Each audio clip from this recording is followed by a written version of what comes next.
નમસ્કાર, સ્વાગત છે આપનું મહામંથનમાં. હું છું આપની સાથે રાધા. કોઈ પણ ખેડૂત અને એ ખેડૂત માટે એની જમીન એવું કહેવાય કે એનો કાળજાનો કટકો છે. ભલે નાનો અમથો ટુકડો કેમ ન હોય, પરંતુ ખેડૂતના હૃદય સમાન આ જમીન છે અને આ જમીન પર વારંવાર જ્યારે ઘા પડતા હોય ત્યારે એ ખેડૂતની પરિસ્થિતિ શું થઈ? આ વર્ષે સારું ઉત્પાદન થશે આ આશાની સાથે એક ખેડૂત ભાઈ વાવેતર કરે છે. દિવસ રાત પોતાના બાળકની જેમ પાકને સાચવે છે. મોંઘા બિયારણો, ખાતરો અને પોતાનું શરીર નીચોવી નાખે એટલી તનતોડ મહેનત ખેડૂત દ્વારા કરવામાં આવે છે. અને એ પણ જો અને તોની આશાએ કે જો વાવેતર સારું રહેશે તો વર્ષ સુધરી જશે. અને અચાનક ધમધોકતી આ ગરમીમાં વરસાદ પડે અને એ ખેડૂતની હાલત શું થાય? એ ખેડૂતની હાલતની કલ્પના કરવી પણ આપણા માટે મુશ્કેલ છે. વરસાદી પાણીમાં પાક નહીં પરંતુ ખેડૂતોની મહેનત તણાઈ જાય છે. હમણાં જ માવઠાનો માર એક સપ્તાહ દરમિયાન ખેડૂતોને પડ્યો છે. હજુ એક પરિસ્થિતિમાંથી ખેડૂત બેઠો નથી થયો ત્યાં બીજી મુસીબત આવીને ઉભી રહી જાય છે. એક અઠવાડિયાના માવઠાએ ભારે વિનાશ વેર્યો. બનાસકાંઠાના ખેડૂતોના કેરી, ટેટી, બાજરો, એરંડા સહિતનો, રાયડો સહિતનો પાક ભારે નુકસાન પહોંચ્યું. બનાસકાંઠાના ખેડૂતોના યાર્ડમાં પણ કેટલોક માલ હતો એ પલળી ગયો. દાંતીવાડામાં એરંડા અને રાયડા સહિતના પાકો પલળી ગયા. આ તરફ દક્ષિણ ગુજરાતની વાત કરીએ તો ત્યાં કેરીના જેટલા બગીચાઓ હતા એને પણ વ્યાપક પ્રમાણમાં નુકસાન પહોંચ્યું. પપૈયાના પાકને વ્યાપક પ્રમાણમાં નુકસાન પહોંચ્યું છે. એટલે એ ખેડૂતની હાલત કેવી હોય? ઉત્તર ગુજરાત સહિત સાબરકાંઠામાં 3 દિવસે વરસેલા વરસાદ કે જેના પગલે બાજરી અને જુવારના પાકને પણ નુકસાન પહોંચ્યું. ત્યારે રાજ્ય સરકાર દ્વારા નુકસાનીના સર્વે કરવા માટે આદેશ આપવામાં આવ્યા અને આ એક મુશ્કેલીમાંથી હજુ ખેડૂત એ મુશ્કેલી ભૂલ્યો અથવા તો એમાંથી બેઠો થયો ત્યાં બીજી એક મુશ્કેલી આવીને ઉભી રહી ગઈ છે. ગુજરાતમાં આવેલા વિનાશક વાવાઝોડા અને મુશળધાર વરસાદે ખેડૂતોની કફોડી સ્થિતિમાં મૂકી દીધા, પરંતુ આફત હજુ સુધી ટળી નથી. હવામાન વિભાગે જણાવ્યું કે મે મહિનામાં ગુજરાતમાં ફરી એકવાર કમોસમી વરસાદ વરસવાનો છે અને સાથે વાવાઝોડું પણ. ગુજરાતમાં ગાજવીજની સાથે વરસાદની આગાહી કરવામાં આવી છે. ઉત્તર ગુજરાત, સૌરાષ્ટ્ર, મધ્ય ગુજરાતમાં વરસાદની આગાહી છે તો ગુજરાતના આગામી 7 દિવસ છૂટાછવાયા સ્થળોએ ગાજવીજની સાથે વરસાદ રહેશે. 50 થી 60 કિલોમીટર આસપાસ એ પ્રકારનો પવન ફૂંકાવાની શક્યતા પણ વ્યક્ત કરાઈ છે. 21 મે બાદ રાજ્યમાં વરસાદની ગતિમાં વધારો થશે. 15 જિલ્લામાં છૂટાછવાયા સ્થળે ગાજવીજ સાથે હળવાથી મધ્યમ વરસાદની આગાહી વ્યક્ત કરાઈ છે, શક્યતા વ્યક્ત કરવામાં આવી છે. ત્યારે હજુ ખેડૂત એક પરિસ્થિતિમાંથી, એક લાચારીમાંથી ઉભો થાય છે ત્યાં બીજી આ પ્રકારની પરિસ્થિતિ આવી જાય છે. એક સવાલ કે માવઠાના મારની સામે ખેડૂત કેટલો લાચાર છે? કારણ કે માંડ અઠવાડિયું જાય છે, અઠવાડિયાનો એક સમય, અને બીજી આ પ્રકારનું માવઠાની પરિસ્થિતિ, વાવાઝોડા જેવી પરિસ્થિતિ ઉભી રહી છે. આ લાચાર ખેડૂતની પરિસ્થિતિ શું છે? સવાલ એ પણ થઈ રહ્યો છે કે શું રાજ્યમાં વાવાઝોડાનો ખતરો મંડરાઈ રહ્યો છે? માવઠાથી પાકને અત્યાર સુધીમાં કેટલું નુકસાન પહોંચ્યું છે અને સર્વેની સૂચના આપવામાં આવી છે તો પછી સર્વેની સૂચના પછી વળતરની પ્રક્રિયા ક્યાં સુધીમાં પૂર્ણ થશે? સવાલ એ પણ કે માવઠાથી થયેલા નુકસાન પછી ખેડૂતની વ્યથા શું? એના પર ચર્ચા કરીશું આજના મહામંથનમાં.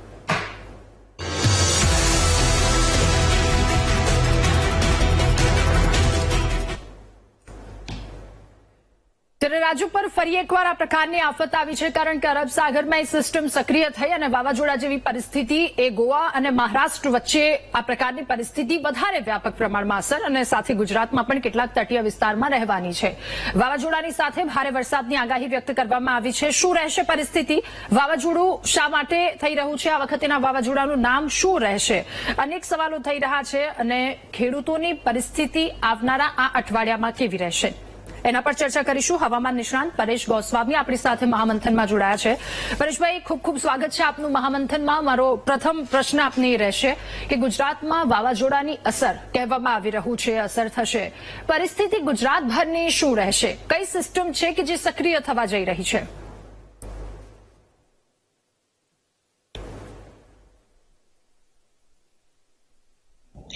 ચોક્કસથી બેન, જોવા જઈએ તો અત્યારે અરબ સાગર સક્રિય થઈ રહ્યો છે. નૈઋત્યનું ચોમાસું હજુ કેરળ પહોંચ્યું નથી, પણ અરબ સાગર સક્રિય થઈ રહ્યો છે, જેને કારણે અત્યારે એક સાયક્લોનિક સર્ક્યુલેશન છે એ ગોવાથી દક્ષિણ પશ્ચિમમાં અને કર્ણાટકથી ઉત્તર પશ્ચિમની અંદર ક્રિએટ થઈ રહ્યું છે. અને આ સાયક્લોનિક સર્ક્યુલેશન છે એ ધીમે ધીમે મજબૂત પણ થાય તેવી પૂરી સંભાવનાઓ છે, કેમ કે અત્યારે જે અરબ સાગરની અંદર ભેજ છે એ પૂરતા પ્રમાણમાં છે. સાથે જોવા જઈએ તો અરબ સાગરનું તાપમાન છે 28-29 ડિગ્રી કરતા પણ ઉપર છે, એટલે જેટલું ઊંચું તાપમાન આ સિસ્ટમને મળે તેટલી વધારે મજબૂત થતી હોય છે. સામાન્ય રીતે જોવા જઈએ તો અત્યારે જેનું મૂળ સ્વરૂપ હોય એ સાયક્લોનિક સર્ક્યુલેશનનું સ્વરૂપ છે.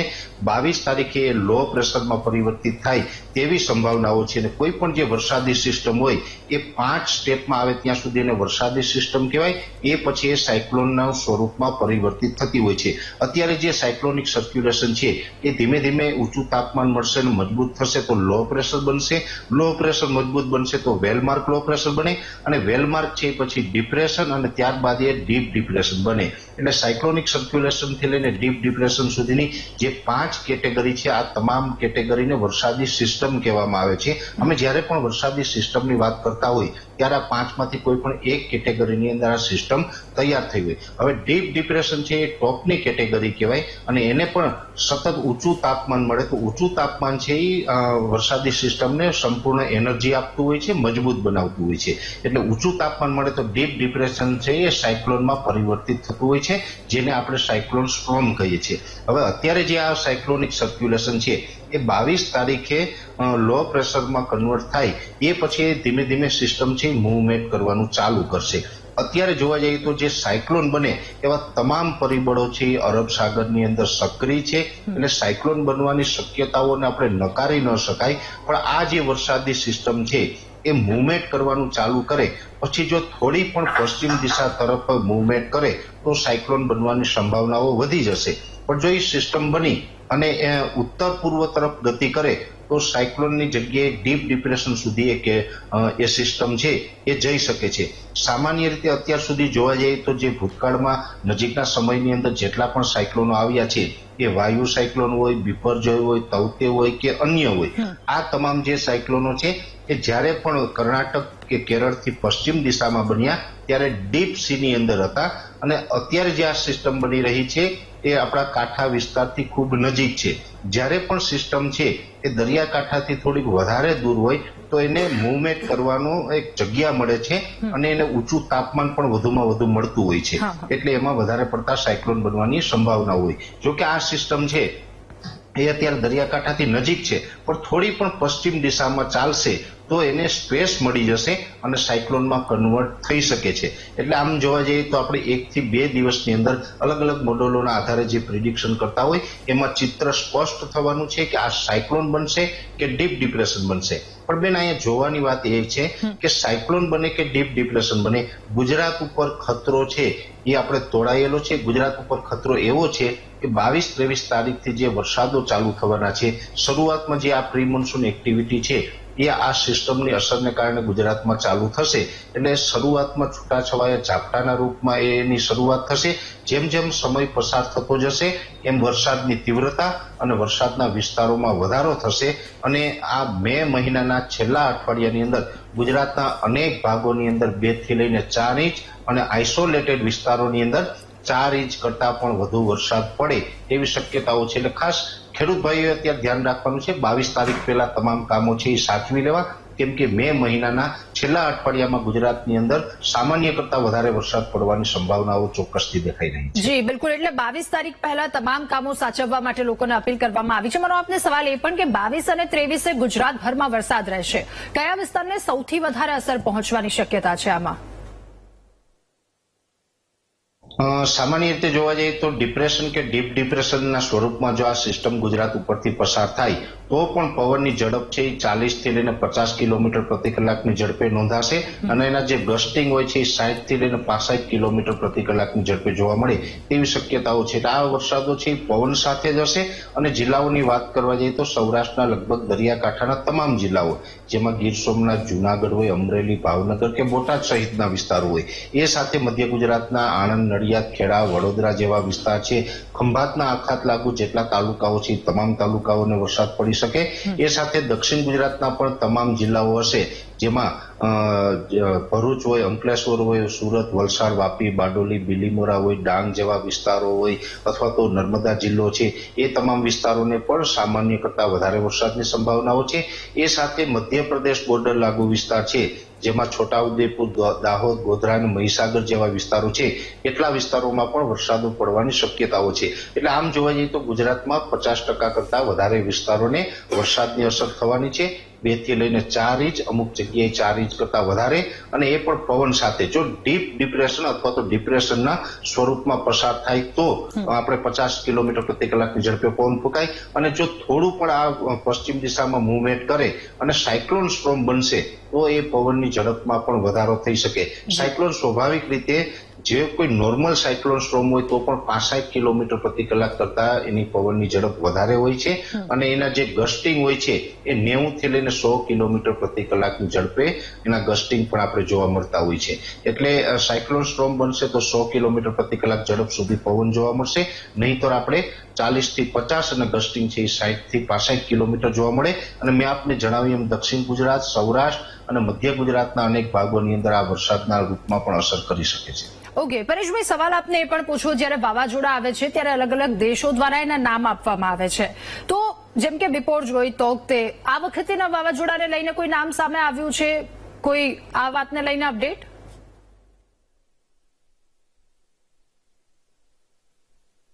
ચોક્કસથી આપને જણાવી દો. આમ તો નામ છે એ ક્રમશઃ એના કન્ટ્રીના નામ છે, સાયક્લોનના નામ છે એડવાન્સમાં ફિક્સ થઈ જતા હોય છે. અત્યારે આમ જોવા જઈએ તો બંગાળની ખાડી અને અરબ સાગર બંને છે, બંનેની અંદર સાયક્લોનની સિઝન ચાલી રહી છે. બેન, સામાન્ય રીતે 15 એપ્રિલથી લઈને 15 જુલાઈ સુધીનો જે સમય હોય છે, આ સમયગાળા દરમિયાન પ્રી મોન્સૂન સાયક્લોનો છે અવારનવાર બંગાળની ખાડી અને અરબ સાગરની અંદર બનતા રહેતા હોય છે. હવે અત્યારે જે નામો જે આપણે આગળથી જે એડવાન્સમાં ફિક્સ છે એની અંદર જોવા જઈએ તો હવે પછીનું કોઈ પણ સાયક્લોન બનશે તો એ સાયક્લોનનું નામ આપશે શ્રીલંકા દેશ. શ્રીલંકા જે નામ આપવાનું છે એ સાયક્લોનનું નામ હશે શક્તિ, અને એ પછીનું જે નામ છે એ આપશે થાઈલેન્ડ તરફથી આપવામાં આવશે, અને થાઈલેન્ડ તરફથી નામ હશે તો એ હશે મોન્થા. કેમ કે જે આપણા અરબ સાગર અને બંગાળની ખાડી લાગુ વિસ્તારોની અંદર જેટલા પણ દેશો છે એ ટોટલ 13 દેશની કમિટી છે. આ 13 દેશની કમિટી છે એ સંયુક્ત એક પછી એક એનો ક્રમ આવે ત્યારે એ સાયક્લોનોના નામ આપતી હોય. અત્યારે શ્રીલંકા તરફથી શક્તિ નામ છે એ કન્ફર્મ થઈ ચૂક્યું છે, એવી રીતે થાઈલેન્ડ દેશ તરફથી મોન્થા નામ છે એ પણ કન્ફર્મ થઈ ચૂકેલું છે. આ બે નામની એટલા માટે હું ચર્ચા કરી રહ્યો છું બેન, કેમ કે અત્યારે બંગાળની ખાડીમાં પણ સાયક્લોનોની શક્યતાઓ વધી રહી છે. બંગાળની ખાડીમાં પણ અત્યારે નૈઋત્યનું ચોમાસું પ્રવેશ કરી ગયું છે, ત્યાં વરસાદી સિસ્ટમો બની રહી છે.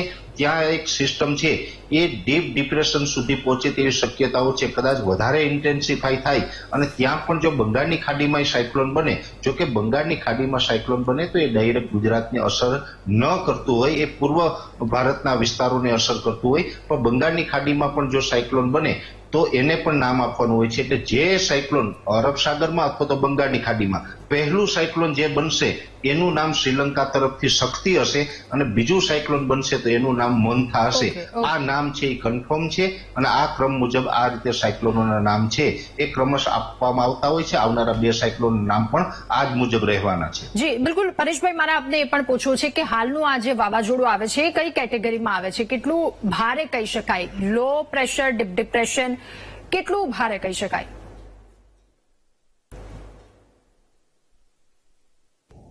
બેન, જોવા જઈએ તો લો પ્રેશર કે ડીપ ડિપ્રેશન હોય તો એમને તો આપણે સાયક્લોન ના કહી શકીએ, વરસાદી સિસ્ટમ કહેવાય. જે મેં આપણે 5 કેટેગરીની વાત કરી કે સાયક્લોનિક સર્ક્યુલેશન હોય, લો પ્રેશર હોય, વેલમાર્ક લો પ્રેશર, ડિપ્રેશન અને ડીપ ડિપ્રેશન.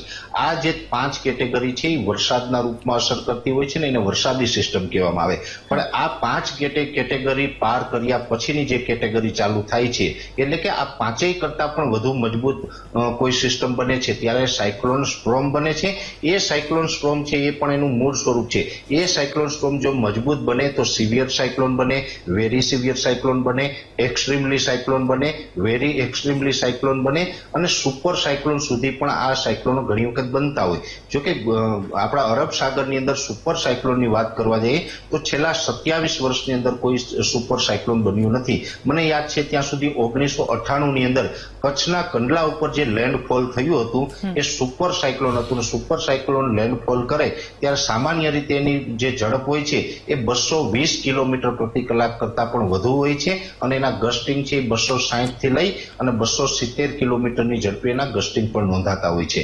એટલે 27 વર્ષ પહેલા સુપર સાયક્લોન આવ્યું હતું. મોટાભાગે સિવિયર સાયક્લોન અથવા તો વેરી સિવિયર સાયક્લોનો છે એ અરબ સાગરની અંદર બનતા હોય છે. અત્યારે જો આ સાયક્લોન કદાચ શક્તિ બને છે તો અરબ સાગરની અંદર કદાચ સિવિયર અથવા તો વેરી સિવિયર સાયક્લોનના સ્વરૂપમાં આ અસર કરશે. જો કે કોઈ પણ સાયક્લોન જ્યારે સમુદ્રની અંદર બને છે એ વેરી સિવિયર સાયક્લોનની કેટેગરી પ્રાપ્ત કરતું હોય છે, પણ જે આપણો જે જમીની ભાગ છે, જે ગુજરાતનો જે દરિયાઈ કાંઠો છે એ દરિયા કાંઠાનું જે તાપમાન હોય છે હંમેશા થોડુંક નીચું હોય. ડીપ સી કરતા આપણું જે નજીકનું તાપમાન છે એ નીચું હોય છે, જેને કારણે એ જ્યારે લેન્ડિંગ કરવા સમય આવે છે ત્યારે એક વખત એ સાયક્લોન છે નબળું પણ પડતું હોય છે. મોટા ભાગે આપણે જોઈએ છીએ કે કોઈ પણ સાયક્લોન છે એ દરિયામાંથી આવતું હોય ત્યારે એની તીવ્રતા ખૂબ અતિ હોય છે, રૌદ્ર સ્વરૂપ ધારણ કરીને આવતું હોય છે, પણ જેવું ગુજરાતથી નજીક પહોંચે છે એટલે એ થોડુંક નબળું પડતું હોય છે. એટલે વેરી સિવિયર સાયક્લોનની કેટેગરીમાં કદાચ આગળ વધશે જો બનશે તો, અને વેરી સિવિયર સાયક્લોનની કેટેગરીમાં ગુજરાત તરફ આવશે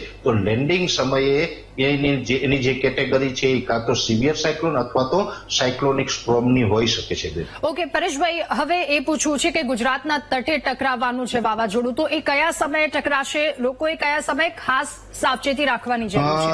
બેન, અત્યારે જોવા જઈએ તો હજુ તો સાયક્લોન બનશે તો પણ ઓછામાં ઓછા 8 દિવસ જેવો સમય લાગી શકે, કેમ કે 22 તારીખે લો પ્રેશર બનવાની શક્યતાઓ છે. એ પછી ધીમે ધીમે ઇન્ટેન્સિફાઈ થાય અને સાયક્લોન બને તો સાયક્લોન બન્યા પછી એનો ટ્રેક નક્કી થશે. ઘણી વખત એવું પણ બનતું હોય છે કે અરબ સાગરની અંદર સાયક્લોન બને અને એનો ટ્રેક છે એ પશ્ચિમ તરફનો રહે તો મોટા ભાગે ઓમાન તરફ એ સાયક્લોનો ફંટાતા હોય છે. એટલે અત્યારે જ્યાં સુધી સાયક્લોન ન બને ત્યાં સુધી ગુજરાત ઉપર લેન્ડફોલ થશે આવું કેવું ખોટું થશે.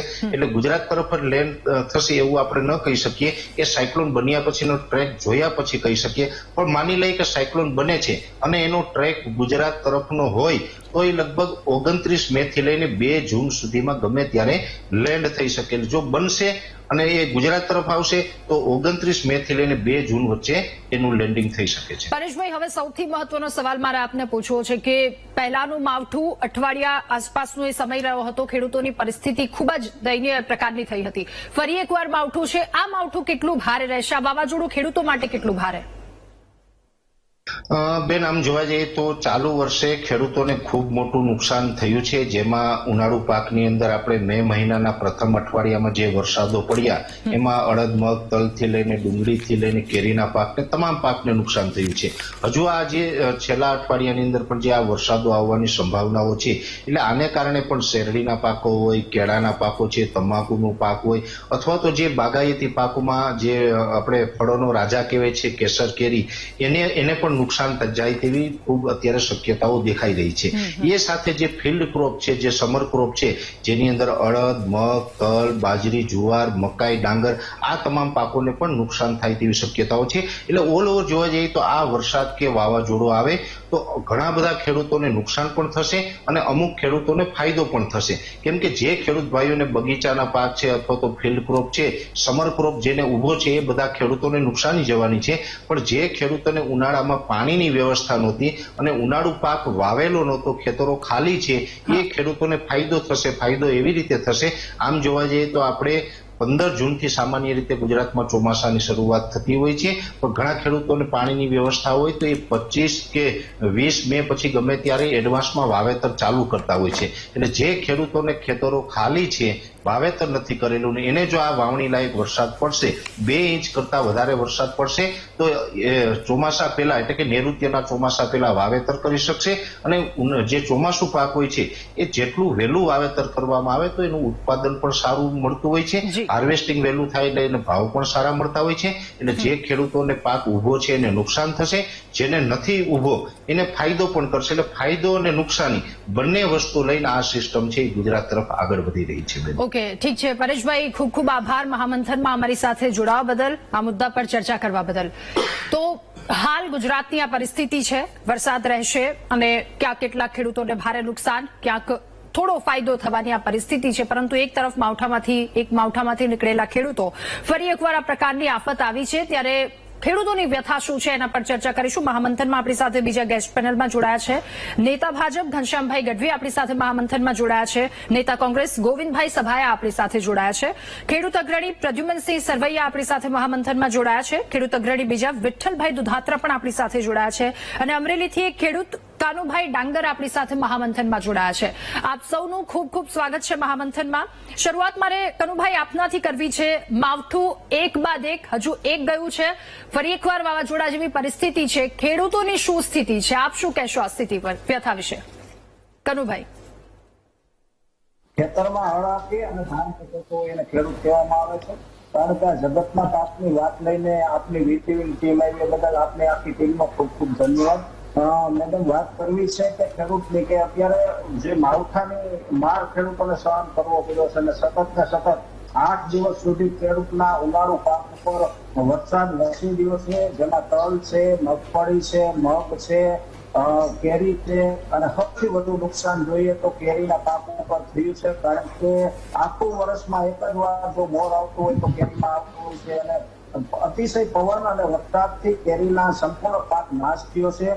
તલના ખેડૂતોએ વાવેતર કરેલા હતા, મગફળી હતા, મગના પાકડા ભળી ગયા છે અને સતત 8 દિવસ સુધી ધોધમાર વરસાદ પડ્યો છે, તરા પીડ્યા છે અને નદીઓ અને નાળા છલકી ગયા છે. એટલે ખેડૂતોને ખૂબ જ બેન નુકસાની વેઠવાનો વારો આવ્યો છે, કારણ કે દુનિયા ગમે એટલી ડિજિટલ થઈ જાય પણ જો કોમ્પ્યુટરમાં કોઈ પણ જાતનું અનાજ ઉગતું નથી, જો આજે ખેડૂત સક્ષમ નહીં હોય તો કોમ્પ્યુટરમાં અનાજ નહીં ઉગે. અને જગતનો તાજ છે આ તો ફક્ત ને ફક્ત જો અન્ન ખાવું હોય તો ખેડૂતને ખેતરમાં ઉગતું હોય છે. કોઈ પણ વર્ગ હોય જો વહેલો સવારમાં ઉઠતો હોય તો એ ખેડૂત એવો વર્ગ છે કે સવારમાં 4 વાગ્યામાં ઉઠી અને પોતે કામ કરતા હોય છે. મેડમ, કોઈ પણ કર્મચારીઓના આપણે પગાર જોઈએ તો કોઈ કર્મચારીઓને મોંઘવારી નડે છે, પણ ખેડૂતને કમોસમી વરસાદ થતો હોય છે, જયારે ખૂબ જ નુકસાન પડતું હોય છે ત્યારે વળતર ચૂકવાતું નથી. ગયા ચોમાસામાં આપણે હમણાં જોયું કે કપાસનું બધું ફ્લાવરિંગ ફરી પીડ્યું હતું અને મગફળીના પાથરા તણાઈ ગયા હતા, તો ચોમાસામાં વળતર ચૂકવવાની વાત હતી પણ અમારા વિસ્તારમાં હજી એક પણ ખેડૂતોને વળતર ચૂકવવામાં આવ્યું નથી. અને ખેડૂત બજેટ આપણે વાત કરીએ તો ખેડૂત બજેટમાં પણ ખેડૂતોને ઘણી સહાય ચૂકવવાની વાતો થાય છે, પણ એવી કોઈ પણ જાતની સહાય હજી ખેડૂતો સુધી પહોંચી નથી. ચૂંટણી હોય ત્યારે ખૂબ જ મોટી મોટી વાતો કરવામાં આવે છે, પરંતુ જયારે ચૂંટણી થાય ત્યારે ખેડૂત વિચાર કરે કે મારું કોણ, અને ખેડૂતોના પ્રશ્નો એમને એમ જ રહે છે. એટલે આવી કમોસમી વરસાદ પડતો હોય છે અને ખૂબ જ નુકસાન ખેડૂતોને વેઠવું પડતું હોય છે, ત્યારે ખેડૂતોને વળતર ચૂકવવું જોઈએ. વીમા કંપની જયારે ચાલુ હતી ત્યારે ખેડૂતોને જો નુકસાન થાય ત્યારે વીમા કંપની વીમો આપતી હતી, પરંતુ એ બધી જ સિસ્ટમ અત્યારે બંધ છે અને ખેડૂતોને જયારે નુકસાન થાય છે ત્યારે કોઈ પણ જાતનું વળતર ચૂકવાતું નથી. આપણે જોયું કે ચોમાસામાં ખૂબ જ નુકસાની વેઠવી પડી હતી, એનું વળતર હજી ચૂકવાનું નથી. અને કમોસમી વરસાદથી અત્યારે જોઈએ તો કપાસનો ભાવ 1500 રૂપિયા છે, મગફળીનો ભાવ 1250 થી 1300 રૂપિયા છે, ચીણા જે આપણે પીળા ચીણા કહીએ છીએ તેના ભાવે 1130 રૂપિયા છે અને માર્કેટિંગ યાર્ડમાં 1080 રૂપિયામાં વેચાય છે. તો આમાં ભાવ ફેર વધારે છે નહીં અને ખેડૂતોને ઊંચા ભાવે માલ ખરીદી કરવો જોઈએ. ખેડૂતોને પોસાતું નથી, કારણ કે દવા છે, બિયારણ છે, ખાતર છે, ટ્રેક્ટર, ડીઝલ આ ખૂબ જ મોંઘવારી છે અને ખેડૂતોને આ ભાવ પોસાતા નથી. જો ભાવ ખેડૂતોને વધારે મળશે તો જ ખેડૂત એની ઉપર ઉભો થશે. ગાય ગામડું અને ખેડૂત આજે ભાંગતા જાય છે, ગામડાઓ ધીમે ધીમે ઓછા થતા જાય છે અને ખેડૂતોની ખેતી તરફ વળતા બંધ થઈ ગયા. બિલકુલ આ પ્રકારની પરિસ્થિતિ છે અને બહુ જ એક સરસ વાત કનુભાઈ દ્વારા કહેવામાં આવી કે ગમે એટલા આગળ વધી જઈશું, ડિજિટલ થઈ જશું, કમ્પ્યુટર પાક ઉગાડીને નથી આપવાનો, એનાથી હાથમાં રોટલી નથી આવવાની, આ પ્રકારની પરિસ્થિતિ જો કે સમયની સાથે આગળ વધવું પણ પડશે અને આ બાજુ જે ખેડૂતોની સમસ્યા છે એ સમસ્યાને દૂર પણ કરવી પડશે. બંને જગ્યા પરથી એટલું સ્પીડથી ચાલવું પડશે, એટલું સાવધાની અને સતર્કતાથી ચાલવું પડશે. પ્રદ્યુમનસિંહ, હવે આપની પાસે એ સવાલ લઈને કે ખેડૂતની આ પરિસ્થિતિ છે, હવે ખેડૂત જ્યારે પાક વાવે છે પછી ખાતર, બિયારણ, આ બધી વસ્તુનો ખર્ચ, મજૂરી અને ત્યારબાદ માવઠું પડે છે, ખેડૂતોની આ હાલત, મૂળ જે તેના દ્વારા પૈસા નાખવામાં આવ્યા છે એ હાથમાં નથી આવતા.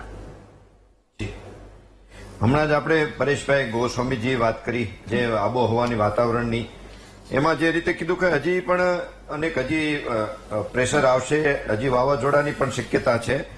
એટલે અત્યારે વર્તમાન સમયમાં ખેડૂત પોતે જ એટલો પ્રેશરમાં છે અનેક પ્રકારના ખર્ચામાં કે, અને જે રીતે વાત કરી કે હજુ પણ વાવાઝોડું આવશે એટલે હજી પણ પ્રેશર વધશે. એટલે ખેડૂતે ઓલરેડી એનું પોતાનું બહુ જ ગુમાવ્યું છે. પોતાનો અત્યારે જે બિયારણ નાખ્યા છે, ખર્ચ કર્યા છે, અને માલઢોર માટેની નિરણ જેને કહેવાય એ પણ બધું જ પલળી ગયું છે. અને આ બધું જ આપણે જોઈએ છીએ, આના પહેલાના પણ સિઝનમાં થયું છે. આ નિરંતર ચાલી રહ્યું છે છેલ્લા 5 વર્ષથી ગ્લોબલ વોર્મિંગની અસરથી. અને હજુ પણ ગ્લોબલ વોર્મિંગની જે છે અસર આ કન્ટિન્યુ ચાલુ રહેવાની છે. એટલે ખેડૂત હવે એની પાસે આસમાની રોજી છે, જેને કહેવાય કે કુદરત ઉપર કોઈ હવે મીટ માંડીને બેઠો છે, પણ શક્યતા નથી. એકમાત્ર શક્યતા એને સરકારમાં દેખાય છે કે સરકાર કાંઈક એની તરફ જોવે.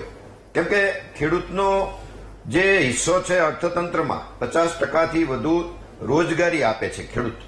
ભલે એ નફો નથી કરતો, એનું અર્થતંત્રમાં કદાચ રકમની રીતે જોઈએ તો એનું યોગદાન ઓછું છે, પરંતુ જે 50% રોજગારી આપે છે એના લીધે સરકારની પણ અનેક પ્રકારની જવાબદારી ઓછી થઈ જાય છે આર્થિક બાબતોની. કેમ કે સરકાર કે ઉદ્યોગ જગત આટલી બધી રોજગારી તો આપવા હજી હાલમાં તો સમર્થ નથી. એટલે અને આ જે એક પછી એક વાવાઝોડા અને આ બધી કુદરતી આફતો આવી રહી છે, એના માટે આજે જ અમે શ્રીમાન મુખ્યમંત્રી સાહેબને અમે એક રજૂઆત કરી છે ખેડૂત પરિવાર સંઘ તરફથી. અમે અમુક ખેડૂત નેતા, જે જવાબદાર નેતાઓ, અમે રજૂઆત કરવા રૂબરૂ ગયા હતા. એમાં કૃષિ મંત્રીશ્રીને પણ રજૂઆત કરી છે. અને એમાં અમારી જે રજૂઆત એ છે કે આવનારા અત્યારે જે વાવણી છે, હવે જે નજીકના દિવસમાં કરશું, હજી વાવણી પણ અઘરી છે. ફરીવાર અનેક ખેડૂતને ખેડવા માટે પણ પૈસા નથી, ખેડવું પડશે. અને જે અત્યારે બગડ્યું છે એ એક્સ્ટ્રા, અને ઉપરથી હજી લોનના હપ્તા ચડી ગયા છે, અને વ્યાજ ભરવાના પણ પૈસા નથી ખેડૂત પાસે. આ એક કડવું સત્ય છે. તો સરકાર સિવાય કોઈ એની પાસે હવે આધાર નથી. એટલે સરકારની પાસે માંગણી કરી છે કે આવનારા સમયમાં હવે આ ચાલુ વાવણીમાં ખેડૂતને સરકાર તરફથી 15,000 રૂપિયા દર એકરે સહાય કરવામાં આવે. એ જે માંગણી છે, અને કૃષિ મંત્રી સાથે અનેક બાબતમાં ડીપમાં ચર્ચા પણ થઈ. જે નાણાંની વિષય છે, આખું નાણામંત્રીમાં આવે, અને કૃષિ મંત્રીશ્રીએ સારી એવી પોઝિટિવ રિપ્લાય પણ આપ્યો છે. પરંતુ હજી આગળ સરકારના વિચારણાના વિષયમાં એ થશે. પરંતુ હવે એના માટે ખાસ જરૂર છે, કેમ કે હવે તો આ બધા આ પ્રકારના આબોહવા તો બદલતી જ રહેશે, અને ખેડૂત પાસે બીજો કોઈ રસ્તો નથી. અને આ જે યોજનાની માંગણી કરી છે, તો તેલંગાણા સરકારે ઓલરેડી હમણાં જાહેરાત કરી છે ખેડૂતો માટે 1 એકરે 10,000 રૂપિયા વાવણી માટે સહાય કરવી, અને પછી પરત નહીં કરવાની. કેમ કે વ્યાજ ઓછા કરો કે તમે એને વધારે પડતું ધિરાણ આપો, અંતે તો પરત કરવાનું છે. પરત કરે એવી સ્થિતિમાં હાલમાં ખેડૂત નથી. અને સરકારે પણ જોવું કે આવનારા સમયમાં ક્યાંક ખેડૂતે આપઘાતના દિવસો આવે, મહારાષ્ટ્રમાં જે રીતે જોયું એવું ના આવે, એ માટે સત્વરે કઈક ચોક્કસ નિર્ણય લેવો એવી અમારી માંગણી છે. બિલકુલ સરકાર સુધી રજૂઆત આ વાતને લઈને કરવામાં આવી છે. હવે આમાં કંઈક ઘટતું કરવામાં આવે ત્યાં સૌ કોઈની આશા છે, અને સરકાર દ્વારા પગલાં પણ લેવામાં આવશે. પ્રદ્યુમનસિંહ દ્વારા જે વાત કરવામાં આવી, તેઓ અને ટીમ દ્વારા રજૂઆત કરવામાં આવી કૃષિ મંત્રી અને મુખ્યમંત્રી ભૂપેન્દ્ર પટેલને. વિઠ્ઠલભાઈ, હવે આપની પાસે આપના વિસ્તારના ખેડૂતોની પરિસ્થિતિ શું છે? હજુ હમણાં થોડા સમય પહેલા માવઠાનો માર, ફરી એકવાર આ પ્રકારના સમાચાર, શું કહેશો આપ? સૌરાષ્ટ્રમાં ગત લગભગ અઠવાડિયા પહેલા 4 થી 5 દિવસ સુધી સતત દરરોજ વ્યાપક પ્રમાણમાં કમોસમી વરસાદને હિસાબે ઉનાળુ પાકની અંદર વ્યાપક પ્રમાણમાં નુકસાનો થયા છે. એમાં ખાસ કરીને તલ છે, મગ છે, અડદ છે, અને બાગાયતી પાકમાં વિશેષ તો કેરીના પાકની અંદર બહુ મોટું નુકસાન થયું છે. આની પહેલા પણ કેરીના પાકની અંદર જ્યારે મોરની અવસ્થામાં પણ એક રોગને હિસાબે, મધ્યા નામના રોગને હિસાબે ખરણ બહુ મોટું થયું હતું અને એમાં મોટું નુકસાન થયું હતું. એમાં પણ ખેડૂતો દ્વારા સરકાર પાસે માગણી કરી અને સરકાર દ્વારા અધિકારીઓ દ્વારા પણ એક નાટકના રૂપમાં સર્વે કર્યો અને જાણે કે ખેડૂતના ખેતર ખાલી થઈ ગયા હતા, પરંતુ કોઈ પણ પ્રકારની સહાય ચૂકવવા પાત્ર નથી એમ કરીને અને અધિકારીઓ ખીંડલું વાળી દે. સરકાર દ્વારા આ ખૂબ મોટી જાહેરાતો કરવામાં આવે છે અને પછી અધિકારીઓ દ્વારા જાણે કે કામ કરે કે ન કરે એને તો પગાર મળે જ છે.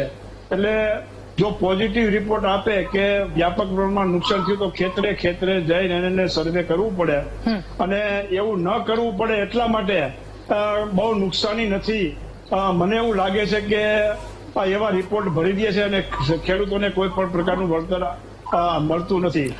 ગત ચોમાસાના એન્ડિંગની અંદર સૌરાષ્ટ્રના મોટા ભાગના જિલ્લાઓમાં, ઉત્તર ગુજરાતની અંદર આપણને ખ્યાલ છે, ટીવીના રિપોર્ટો પણ છે, પાછળ તણાઈ ગયા તૈયાર થયેલા માલ ઉપર વ્યાપક પ્રમાણમાં વરસાદ થવાથી નુકસાન થયું છે. સરકારે જાહેરાત કરી હતી પણ હજી સુધી કોઈ પણ એક પણ જગ્યાએ ક્યાંય ગુજરાતમાં એક પણ રૂપિયો ચૂકવાનો નથી. તો મને એવું લાગે છે કે સરકારે ખરેખર તો આવી જાહેરાતો કરવી ન જોઈએ, ખેડૂતોને લોલીપોપ આપવી ન જોઈએ અને ખેડૂતોને સ્વાભાવિક રીતે એમ કહી દઈએ કે ભાઈ અમે આમાં આ વરસાદની અંદર કાંઈ મળવા પાત્ર નથી, તો ખેડૂત એને ધંધે લાગે ને કામે ચડે. આ તો એક બાજુ રજૂઆત કરે એટલે કે હા અમે સર્વે કરાવીશું, સર્વે નામે નાટક જ થાય છે. આવો અનુભવ હું નથી કેતો, પણ આ અનુભવ થઈ ગયો. આખું વર્ષ આવા જ અનુભવો થયા છે દરેકને. સર્વેના નામે નાટકો થયા છે. અધિકારીઓ રિપોર્ટ એવા ભર્યા છે કે ત્યાં ખેડૂતની ખેતીમાં નુકસાન જ નથી અને ટીવીની અંદર, મીડિયાની અંદર, સોશિયલ મીડિયામાં આ બધા જ ની અંદર એટલા મોટા પ્રમાણમાં એના ફોટા છે, વિડીયાઓ છે, એમાં ખેડૂતના પાછળ તણાઈ ગયા છે, ખેડૂત માથે ઉઠીને રોવે છે, પણ એવા કોઈ પણ ખેડૂતને વળતર ચૂકવવામાં નથી આવ્યું. એટલે કાં તો સરકારે આવી ભ્રામક જાહેરાતો કરવાનું બંધ કરી દેવું જોઈએ. ખેડૂતોને ખબર પડે કે આપણે આપણી રીતે જીવો અને આપણી રીતે પાક વાવો અને એમાં જ આપણે સંતોષ માનીએ અને કોઈની લોભ લાલચમાં પીડ્યા વિના ખેડૂતો મજબૂતીથી પાક વાવે અને સરકાર દ્વારા આવી ભ્રામક જાહેરાતો ન થાય તો ખેડૂત પણ એક લાલચમાં ન આવે. ઠીક છે, એ પ્રકારે સરકારે પણ યોજના બનાવી. જી ઠીક છે ગોવિંદભાઈ, ખેડૂતોની આ પરિસ્થિતિ છે, ફરી એકવાર માવઠા જેવી સ્થિતિ આવશે, પાકને વ્યાપક પ્રમાણમાં નુકસાન પહોંચ્યું, એ બનાસકાંઠા હોય કે દક્ષિણ ગુજરાત હોય, અલગ અલગ જગ્યા પર એ નુકસાન, એ ખેડૂતોની પરિસ્થિતિ આપણે સૌ કોઈએ જોઈ. સર્વેને લઈને પણ વાત કરવામાં આવી રહી છે. આપ શું કહેશો આ તમામ પરિસ્થિતિ પર?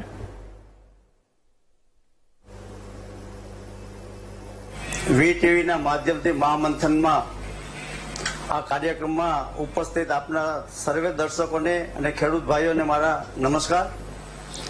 આજે મહામંથનની સાથે સાથે ખેડૂતો અને કિસાનોની મહાવ્યથા પણ આપણે વર્ણવી રહ્યા છીએ. આજે ખેડૂતો કઈ પરિસ્થિતિમાં જીવી રહ્યા છે, આપણે એમને એક આપણે બિરુદ આપ્યું છે કે જગતના તાત. એક નજર એની આકાશ તરફ હોય છે અને એક નજર એની જમીનમાં હોય છે. જ્યારે આ બંને નજરોથી નાસીપાસ થાય છે ને ત્યારે એની વ્યથા વર્ણવી શકાતી નથી એવી પરિસ્થિતિ હોય છે. આપણો દેશ કૃષિ પ્રધાન દેશ છે. આપણે બહુ વખાણ કરીએ છીએ કે પ્રગતિશીલ ખેડૂતની આવકો બમણી થશે, ઘણું આપણે કહીએ છીએ, સરકારના માધ્યમથી પણ કહેવામાં આવ્યું છે.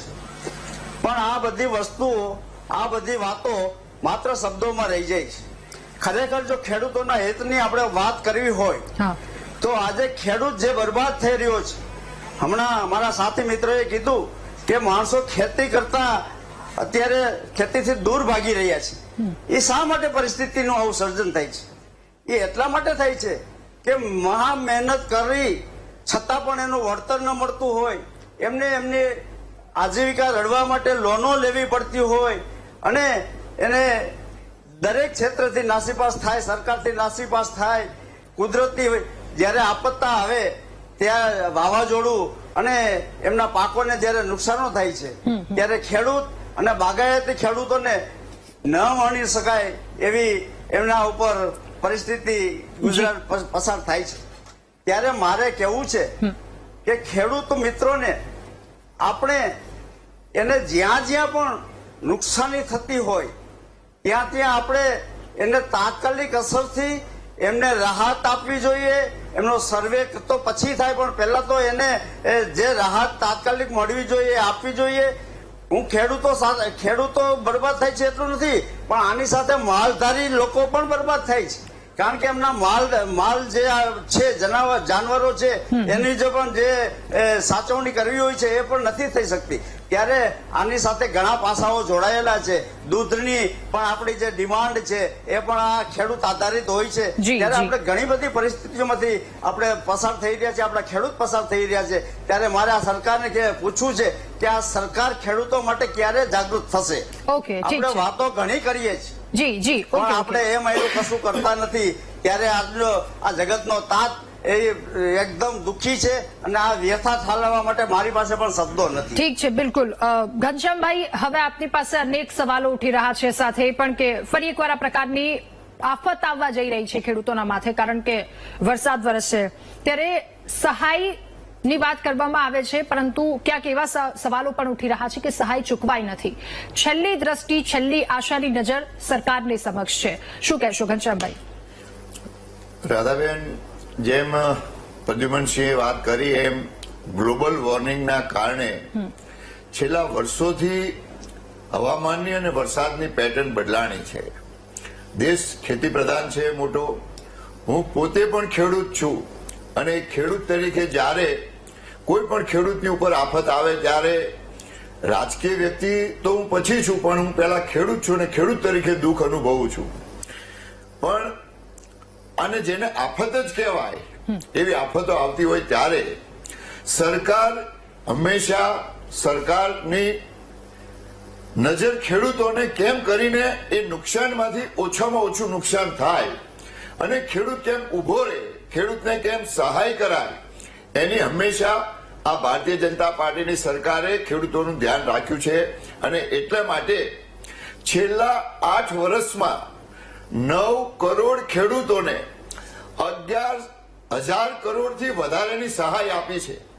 છેલ્લા 9 વર્ષમાં 11,000 કરોડથી વધારાની સહાય આપી છે. મંડળીઓ દ્વારા, હું પોતે મારી ગામની મંડળીનો ચેરમેન છું. ત્યાં મને ખબર છે કે પહેલા 7% ધિરાણ આપવામાં આવતું હતું. આજે વગર વ્યાજે ત્યાં ખેડૂતોને ધિરાણ આપવામાં આવે છે. 3 લાખની મર્યાદા હતી, એના 5 લાખ કરવામાં આવ્યા. આદરણીય વડાપ્રધાન નરેન્દ્ર મોદી સાહેબ જે દિવસે વડાપ્રધાન બન્યા ત્યારે જે નર્મદાના દરવાજાઓ કરવાના હતા એ જ દિવસે એની યોગ્ય ઊંચાઈ કરીને એના દરવાજા કરવામાં આવ્યા. તમે કલ્પી ના શકો કે કચ્છમાં કેસર કેરી થાય. પહેલા અમારું ગામ ધંધુકાથી બગોદરા અને બાવળાની વચ્ચે છે. મને ખબર છે કે ધંધુકાના વિસ્તારમાં એવું કહેવાતું પહેલા કે દીકરીને બંદૂકે દેજો પણ ધંધુકે ના દેજો. એ સરકારે નર્મદા યોજનાનું પાણી ગુજરાતના ગામે ગામ પહોંચાડીને ખેડૂતોને કેમ વધારે ખેતી સારી થાય, ગુજરાતનો ખેડૂત કેમ સમૃદ્ધ બને, એના માટે સરકારે પૂરતું ધ્યાન આપ્યું છે. જ્યારે વાવાઝોડું આવે છે ત્યારે સરકાર સહાય આપે જ છે, પણ સર્વેમાં ઘણી વખત એવું બને કે જ્યાં ખેડૂતને નુકસાન ના થયું હોય, સર્વે કર્યું હોય, પણ ઘણાને એમ થાય સર્વે કર્યા પછી અમને આ સહાય ના મળી. પણ જ્યાં નુકસાન ના થયું હોય ત્યાં ના મળે. મારા પોતાના ખાતામાં રાધા છેલ્લા જે આવ્યો વરસાદ કમોસમીને નુકસાન થયું, મારા સ્ટેટ બેંકના ખાતામાં ને મારી અમદાવાદ ડિસ્ટ્રિક્ટ કોઓપરેટિવ બેંકના મારા ખાતામાં સહાય આવેલી છે. મને પોતાને પણ મેં જયારે જોયું ત્યારે ખબર પડી કે મારા ખાતામાં સહાય આવી છે. એટલે સરકાર ખેડૂતો માટે બિલકુલ જાગૃત છે. ખેડૂતોને મંડળી દ્વારા જે સહાય આપવામાં આવતી હોય એમાં જે સભાસદ હોય, ગોવિંદભાઈ, 10 લાખ સુધીનો ખેડૂતોનો વીમો જે બેંક દ્વારા લેવામાં આવે છે અને એમાં એ પ્રીમિયમ બેંક 10 લાખનું ચૂકવે છે. હું મંડળીનો ચેરમેન છું. મારી મંડળીના તમામ સભાસદોને 5 લાખ સુધીનો જે વીમો, અકસ્માત વીમો સાપ કરડે તો પણ એને 5 લાખ સુધી એને વીમાની રકમ આપવામાં આવે છે. તમામ તબક્કે આ દેશમાં ગ્લોબલ વોર્મિંગના કારણે આવનારી આફતો જે કુદરતી છે, પણ છતાં સરકાર એમ માને છે કે ખેડૂત ઉભો રહી શકે, ખેડૂત ટકી શકે, એટલે તમામ જગ્યાએ સર્વે કર્યા પછી સહાય ચૂકવવામાં આવી જ છે. ઘનશ્યામભાઈ. આજે જ આ પ્રદ્યુમનસિંહજી ત્યાં મુખ્યમંત્રીને અને કૃષિ મંત્રીને મળીને આવ્યા છે. એમણે જ પૂછો કે કૃષિ મંત્રીનું એમના પ્રત્યેનું કેટલું સહકાર ભર્યું વાતાવરણ હતું. બિલકુલ. એટલા માટે સરકાર તમામ લોકો સાથે સરકાર સહકાર રાખીને તમામને સહાય મળે, તમામને સારી રીતે ખેડૂત નભી શકે સરકારના એ ગુણ ગાઈ રહ્યા છે. સરકાર કામ કરી રહી છે. ખેડૂતોની જે ગોવિંદભાઈને સામે. પરિસ્થિતિ છે એમાં સુધારો કઈ આવ્યો નથી.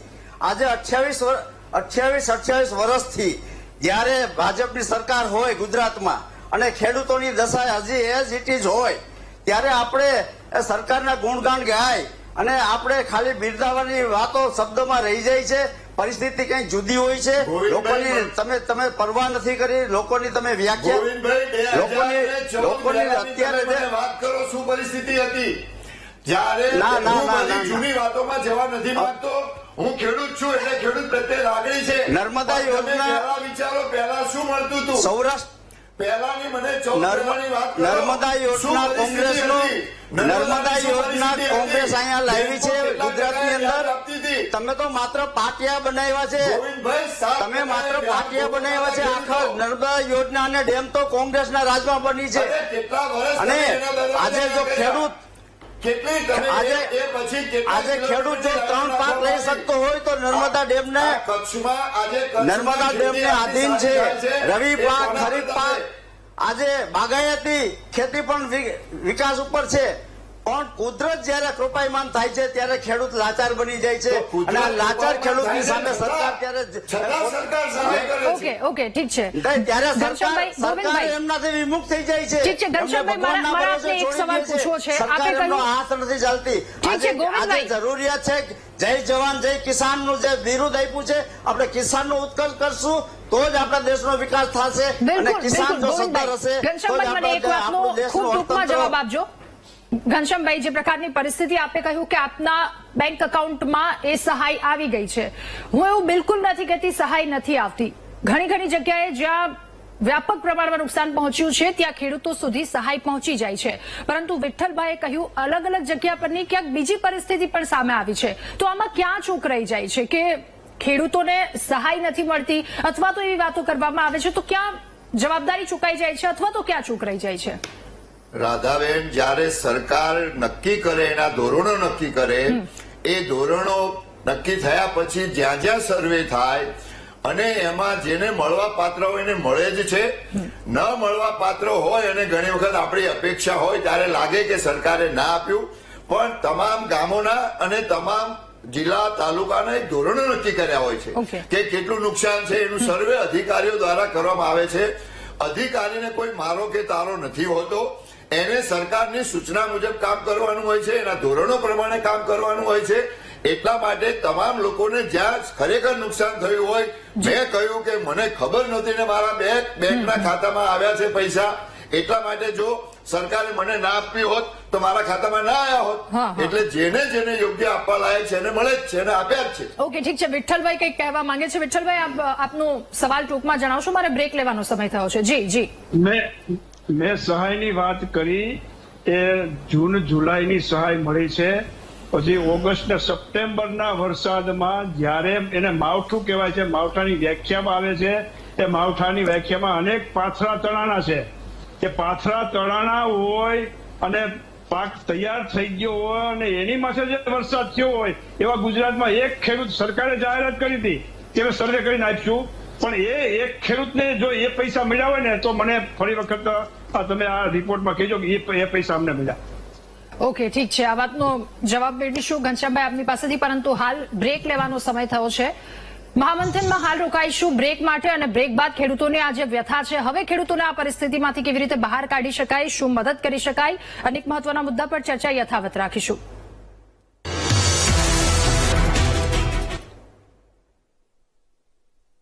Welcome back.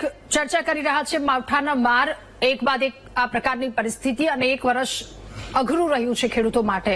ત્યારે ખેડૂતોની વ્યથા શું છે, ખેડૂતો માટે શું કરી શકાય, ચર્ચા યથાવત રાખીશું. વિઠ્ઠલભાઈએ જે સવાલ ઉઠાવ્યો હતો એનો જવાબ મેળવીશું. ઘનશ્યામભાઈ, આપની પાસેથી. ઘનશ્યામભાઈ, વિઠ્ઠલભાઈ, ઓગસ્ટ સપ્ટેમ્બર એટલે આમ તો ખરેખર ચોમાસું કહેવાય, પણ ચોમાસામાં ભારે વરસાદ થયો અને એનાથી જે નુકસાન થયું એના કારણે ઓગસ્ટના જે નુકસાન થયું એના 319 કરોડ ની ચુકવણી સહાય રૂપે કરવામાં આવી છે. આપની જાણ માટે સપ્ટેમ્બરમાં 1450 કરોડની ચુકવણી સહાય આપવામાં આવી છે.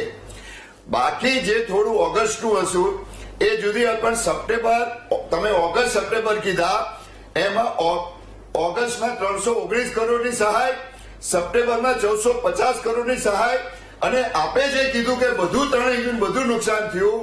અત્યાર સુધીના ઇતિહાસમાં સૌથી વધારે મગફળીનું જો ઉત્પાદન થયું હોય તો 50 લાખ ટનનું ઉત્પાદન થયું છે અને 12.5 લાખ ટનની તો સરકારે ખરીદી કરી છે. એટલે ટીવીમાં કદાચ આપણને 2-4 ખેતરો, 5 ખેતરો, 10 ખેતરો દેખાતા હોય, એ સમગ્ર ગુજરાતનું ચિત્ર ના હોઈ શકે, પણ નુકસાન હતું અને સરકારે એને ચુકવણી કરી છે. સપ્ટેમ્બર ઓક્ટોબરમાં જે રકમ મેં આપને કીધી, 50 લાખ ટનનું ઉત્પાદન થયું, 12.5 લાખ ટન તો આ સરકારે ખરીદી કરી છે. ઓકે ઘનશ્યામભાઈ. પ્રદ્યુમનસિંહ, ફરી એકવાર આપની પાસે. ખેડૂતોની સ્થિતિ જેવી રીતે વાત થઈ, ચર્ચા થઈ, છેલ્લા એક વર્ષમાં અઘરું રહ્યું છે, ખૂબ વધારે અઘરું પણ કહી શકાય, કારણ કે ઘેડ પંથકની સ્થિતિ, ભારે વરસાદ, ત્યારબાદ ઉનાળુ વાવેતર હોય તો એમાં પણ માવઠાનો માર ખેડૂતોને પડે છે. એ માવઠાના કેટલાક દ્રશ્યો જોયા, એમાં મકાઈનો પાક કે જે આખો કાળો પડી ગયો હતો, પપૈયા, કેરી, બધા જ પાકને નુકસાન પહોંચ્યું. ડુંગળીના પાકની ગઈકાલે જ અમે મહામંથનમાં વાત કરી કે ખેડૂતને રૂપિયોથી 2 રૂપિયા મળી રહ્યા છે. આ પરિસ્થિતિએ ખેડૂત આવીને ઉભા છે, તો હવે કેવી રીતે આમાંથી બહાર કાઢી શકાય, ખેડૂતોની વારે કેવી રીતે આવી શકાય, અને શું મદદ, શું ખેડૂતોને આમાંથી એવી આશા કે જો ને તોની પરિસ્થિતિમાં ખેડૂતોને કામ ન કરવું પડે? આપણે જોઈએ છીએ સર્વે પદ્ધતિઓ અલગ અલગ છે, એમાં સંતોષ નથી ખેડૂતોને, અને મૂળ જે યોજનાના ભાગરૂપે જે સહાય પહોંચવી જોઈએ એ પહોંચતી નથી. સરકાર ભલે પ્રયાસ કરે છે પોઝિટિવ, પણ ક્યાંક ને ક્યાંક સર્વે પદ્ધતિમાં ફેરફાર છે, સમય વધારે લઈ લે છે અને ખેડૂત સુધી પહોંચતું નથી. એટલે એ અત્યારે જે મેં રજૂઆત અમે હમણાં કરી છે, આજે અમે જે ખેડૂત પરિવારે કરી છે, એ માત્ર આ વાવણી પૂરતી એક માંગણી છે કે 1 એકરે 15,000 રૂપિયા માત્ર આ વર્ષે ખેડૂતને આપે, જે પરત લેવાના નહીં, કાયમી માટે નહીં. તાત્કાલિક અસર, જે અત્યારે કોઈ સર્વે કરવા બેસશો અને હમણાં જ 15-20 દિવસ પછી કે મહિના દિવસ પછી વાવણી છે અને હજી આપણે આબોહવા તો આવી ખરાબ રહેવાની છે, એટલે તાત્કાલિક ખેડૂતને ઉભો થવા માટે જેને કહેવાય ને કે ઓક્સિજન દેવાની જરૂર છે, એ રોકડ ઓક્સિજન સરકારે દેવું જોઈએ. આપણે સરકારે સમજો ને કે અત્યારે સંવેદનશીલ થવું જરૂરી છે, અને ગ્લોબલ વોર્મિંગ જે રીતે આવી રહી છે, દર વર્ષે કંઈક ને કંઈક નવું આવે છે, એટલે સરકારે પણ યોજનામાં નવા આમૂલ પરિવર્તનો કરવા જરૂરી રહેશે. કેમ કે આવી ગણતરી કરશો તો જે મોટો સમૂહ છે ખેડૂત, એ આમાં હેરાન થશે, અને ઓલરેડી ખેડૂતને એકરે 25,000 રૂપિયાનો ખર્ચ થાય છે અને વળતર એનો એ 25,000 પણ મળતું નથી. એટલે જો 15,000 રૂપિયાની એકરે સહાય કરવામાં આવે, જે હું આપને વાત કરું તો તેલંગાણા સરકારે ઓલરેડી જાહેરાત કરી છે એ 10,000 રૂપિયાની એકરે. હવે તેલંગાણા સરકાર તો સિંગલ એન્જિન છે, જેને આપણે એન્જિનથી વાત કરીએ છીએ, અને આપણી સરકાર તો ડબલ એન્જિન છે, તો એ જરૂર પડે કેન્દ્ર સરકારની સહાય માંગે, મદદ માંગે, કોઈ પણ રીતે. પણ હાલના જો ખેડૂતનું અસ્તિત્વ રાખવું હોય, ખેડૂતને અસ્તિત્વમાં રહેવા દેવું હોય, તો આ પ્રકારની તાત્કાલિક સહાય, તાત્કાલિક એક્શન લેવા જ જોઈએ. અને એ સિવાય જો સરકારને બીજો કોઈ રસ્તો દેખાતો હોય કે ખેડૂતની પાસે સહાય પહોંચે, રોકડ સહાય પહોંચે, સર્વે પદ્ધતિ ને એ કોઈ પદ્ધતિમાં હવે ખેડૂતને પણ રસ નથી, વિશ્વાસ નથી રહ્યો. અને બીજી વાત કરું આપને કે અત્યારે જેને આપણે જગતનો તાત કહી છે, એના એ પોતે તો અત્યારે તકલીફમાં છે. એ ખેડૂતના પુત્ર પણ આપણે જોઈએ છીએ આર્મીમાં જે લોકો છે, લગભગ મેક્સિમમ લોકો ખેડૂતના પુત્રો છે, ગ્રામ્ય વિસ્તારમાંથી જ આવે છે, એટલે એ પણ ત્યાં સરહદે ઉજાગરો કરે છે, અને આપણે અહીંયા એનો પિતા ખેતરમાં ઉજાગરો કરે છે. એટલે બંને બાજુ પરિવાર આખો ગૂંચવાયેલો છે, જેને કહેવાય ને કે. એટલે સરકારે સંવેદનશીલ થશે, અને ભૂતકાળમાં પણ 19 લાખ કરોડ રૂપિયા જો ઉદ્યોગપતિઓને સરકાર માફ કરતી હોય તો આ એકાદ સિઝન વાવવા માટે એટલે સરકારે માત્ર સૂત્ર જ મૂકવાનું છે, વાવશે સરકાર ને લણશે કિસાન. આ વખતનું ચોમાસું વાવશે સરકાર અને લણશે કિસાન. જો એ આ વખતે આવી રોકડ સહાય આપે તો એક જેમ કે બુસ્ટર ડોઝ કિસાનને મળી શકે. જી જી બિલકુલ બિલકુલ. એટલે સરકાર દ્વારા મદદ કરવામાં આવે એવી આશા સૌ કોઈ સેવી રહ્યા છે. કનુભાઈ, ફરી એકવાર આપની પાસે માવઠું ત્યારબાદની પરિસ્થિતિ શું રહી, શું માંગ કરવામાં આવી હતી અને હવે આગળની પરિસ્થિતિ પણ એવી થવાની છે, એટલે 22-23 પછી વરસાદ છે તો એના માટે આપ કેટલા તૈયાર, અને સાથે આપની અંતિમ પ્રતિક્રિયા પણ. મોહાના જમણવાર અને મા પેરસના જેવી જો સ્થિતિ હોય રાજ્યમાં અને કેન્દ્રમાં, એટલે જો સરકાર હોય અને સહાય ચૂકવવામાં જો ખેડૂતોને આટલા બધા કાલાવાલા કરતા હોય તો એ ખરેખર દુઃખની વાત છે. હમણાં જો બેન અમે મામલતદાર ઓફિસે આવેદન પત્ર બધા ખેડૂતોએ ભેગા થઈને આપ્યું છે અને બધા તાલુકાના અને જિલ્લાના ખેડૂતોએ ભેગા થઈ અને અમરેલી કલેક્ટર ઓફિસે આવેદન પત્ર આપ્યું છે, પણ કોઈ લેવાની ના નથી પાડતું. જેટલા આવેદન પત્રો દો, જેટલી વાત કરો, જેટલા તમે અરજીઓ કરો એ બધું લોકો સ્વીકારી દે છે, પણ સહાય ચૂકવવામાં ક્યાંક ને ક્યાંક હજી થોડીક દુઃખની વાત કહેવાય. ઉદ્યોગપતિઓના જો દેવા માફ થઈ જતા હોય તો આ તો જગત તો તાજ કહેવાય. આખા જગત જે પેટ ભરતો હોય એનું કેમ માફ ન થાય, એ લોકોને કેમ સહાય ચૂકવવામાં એટલું બધું વિલંબ છે? બેન, આપણે જોઈએ તો સબમર્સિબલ પંપ છે, ટ્રેક્ટર છે, હોન્ડા કંપની વાળા છે, દરેક મોટી મોટી કંપનીઓ પરંતુ ખેડૂતો જે એવો એક વર્ગ છે કે તેનો ભાવ બીજા નક્કી કરે છે. જયારે ખેડૂત માર્કેટિંગ યાર્ડમાં પોતાની ફસલ લઈને જાય છે તેનો ભાવ બીજા નક્કી કરતા હોય છે, પરંતુ ખેડૂતને જેને ખબર હોય છે કે આનો ભાવ આટલો થાય, આનો ભાવ એટલો થાય, મુર્ગામાં કેટલામાં અમને પોસાય છે. ઝીણા અને મગફળીના જો ટેકાના ભાવે ખેડૂતોને ડાયરેક્ટ ખેડૂતોના ખાતામાં નાખી દેવાની જરૂર છે. ખેડૂતોને ખરીદી કરવું, ઝીણા છે, મગફળી છે, રાયડું અને સોયાબીન છે, આ 200 થી 300 રૂપિયા જે સરકારને આપવા હોય ડાયરેક્ટ ખેડૂતોના ખાતામાં નાખી દે અને ખોટા એક મળ ઉપર ખર્ચો કરે છે, એટલો ખેડૂતોનો લાભ મળવો જોઈએ. ઠીક છે. ઓકે કનુભાઈ. ગોવિંદભાઈ આપ ખૂબ જ ટૂંકમાં જણાવજો, મારી પાસે સમયનો ખૂબ અભાવ છે. ગોવિંદભાઈ. જી. હવે અહીંયા હું એ કહેવા માંગીશ કે અહીંયા ડુંગળીની વાત થઈ તો ગયા વખતે જે કિસાનોએ ખેડૂતોએ ડુંગળી વાવી હતી, હવે ડુંગળીનો વાવેતર જયારે થતું હોય ત્યારે એક મણનો ભાવ 2500 રૂપિયા બિયારણનો હોય છે. આવા મોંઘા બિયારણથી જો ડુંગળી વાવી હોય અને એને આખો પાક એનો નાશ થયો હોય, 1 રૂપિયા કિલો જો ડુંગળી વેચાતી હોય તો એનો પરિવહનનો ખર્ચ પણ ન નીકળતો હોય ત્યારે ખેડૂતોની હાલત શું હોય આપ બધા જાણી રહ્યા છો. બિલકુલ. અહીંયા અમારા સાથી મિત્રએ વાત કરી કે ખેડૂતોને તમારે બુસ્ટર ડોઝ આપવો જોઈએ. હું એમ કહું છું કે જો તમે ઉદ્યોગપતિઓના દેણા માફ કરી શકતા હો તો સમગ્ર ખેડૂતોના દેણા શા માટે માફ નથી કરતા? એ વાતનો જવાબ મેળવી લઈએ આપણે. આજે જગતનો તાત છે. જી ઘનશ્યામભાઈ, ખૂબ જ ટૂંકમાં આપની અંતિમ પ્રતિક્રિયા. ખેડૂતોના ખાતામાં વર્ષે 6000 રૂપિયા આપવામાં આવે છે. ઉદ્યોગપતિઓને ક્યાંક રાહત આપવી જોઈએ, ઉદ્યોગ ચલાવવા હોય એમ ખેડૂતોને પણ વર્ષના 6000 રૂપિયા દરેકના ખાતામાં સીધા આદરણીય વડાપ્રધાન મોદી સાહેબ બન્યા પછી સીધા આવે છે. ખેડૂતોને ગ્લોબલ વોર્મિંગના કારણે જે નુકસાન થઈ રહ્યું છે એમાં પણ આપણે ક્યાંક ને ક્યાંક ખેતીની પદ્ધતિ વિચારવી પડશે કે હવે કઈ રીતે કરવી, કારણ કે વારે વારે આ પરિસ્થિતિ ઉભી થાય તો ડુંગળીનું વાવેતર કરવા વાળા ખેડૂતોએ પણ અગાઉનો અભ્યાસ કરીને એનું વાવેતર કરવું પડશે. એટલે તમામ ખેડૂતોએ પણ ગ્લોબલ વોર્મિંગને ધ્યાનમાં રાખીને એની જે પેટર્ન છે એ પેટર્ન ક્યાંક બદલવી પડશે. પણ સરકાર સહકારી મંડળી દ્વારા ધિરાણ આપે, 6000 રૂપિયા તમારા આપના ખાતામાં આપે, પછી હવે આપણે એમ કહીએ કે ઉદ્યોગપતિઓ પણ ખેડૂતોને પણ થાય એટલી શક્ય એટલી વધારે સહાય કરવામાં આવે છે. બિલકુલ. આપ સૌનો આભાર મહામંથનમાં અમારી સાથે જોડાવા બદલ, આ મુદ્દા પર ચર્ચા કરવા બદલ. તો ખેડૂતની હાલ સ્થિતિ એક માવઠામાંથી ઉભો થઈ બીજું માવઠું આવી ગયું છે. ખેડૂતોને સતર્ક રહેવા માટે પણ સૂચના આપી દેવામાં આવી છે. સાથે યાર્ડના સત્તાધીશો, યાર્ડના મેનેજર છે, જે કોઈ પણ લોકો, એમને પણ સતર્ક રહેવા, કારણ કે આ પરિસ્થિતિ આવવાની છે. એટલે તમામ લોકોએ સતર્કતાની સાથે સાથે હવે છેલ્લે આશા એ છે કે જો આ પ્રકારની પરિસ્થિતિ આખું વર્ષ આ પ્રકારનું છે તો ખેડૂતોની બહાર આવે. આશાની નજર ત્યાં છે. મહામંથનમાં હાલ બસ આટલું જ. વધુ સમાચાર અપડેટ્સ માટે આપ ડાઉનલોડ કરો VTV ન્યૂઝની એપ્લિકેશન. નમસ્કાર.